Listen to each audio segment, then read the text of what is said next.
केलेला आहे प्रत्येक वार्डामध्ये, तर कशा पद्धतीने प्रतिसाद आहे? मी आज पहिल्यांदा सांगोल्यात कॉर्नर सभा घ्यायला सुरुवात केलेली आहे. त्या माझ्या छोट्या मोठ्या लहान लहान ठिकाणच्या बैठका आहेत. लोकांच्या समोर मी ही निवडणूक कोणत्या पद्धतीची आहे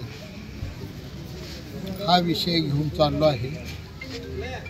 शिवसेना हा पक्ष विकासाकडं गतिमानतेने जाणारा पक्ष आहे. नगर विकास विभाग हा उपमुख्यमंत्र्यांनी शिवसेना प्रमुख आदरणीय शिंदे साहेबांकडे आहे. 2.5 वर्षात त्यांनी मला या शहराच्या विकासाला 200 कोटी रुपयाचा निधी दिलेला आहे. उर्वरित रस्त्याचा 80 कोटीचा निधी येत्या महिन्यात माझा निश्चित मंजूर होतो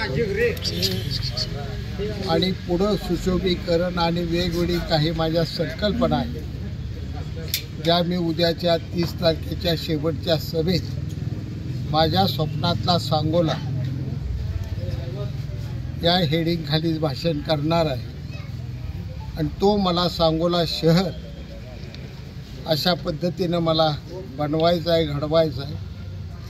हजारो तरुणांच्या आणि आया बहिणींची साथ माझ्या पाठीमागं उभा आहे. हे काम माझ्या हातून निश्चितपणानं आणि माझ्या निवडून येणाऱ्या नगराध्यक्ष आनंद माने आणि सह त्यांचे सर्व नगरसेवक यांच्या हातून होणार आहे.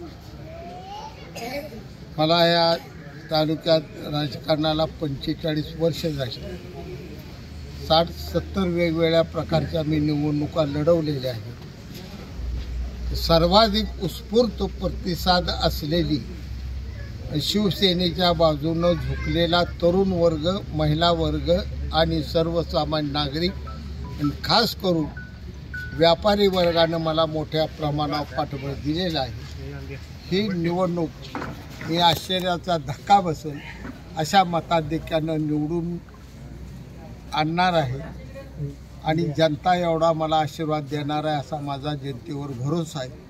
सांगोल्याच्या जनतेची आणि माझी नाळ जोडलेली आहे.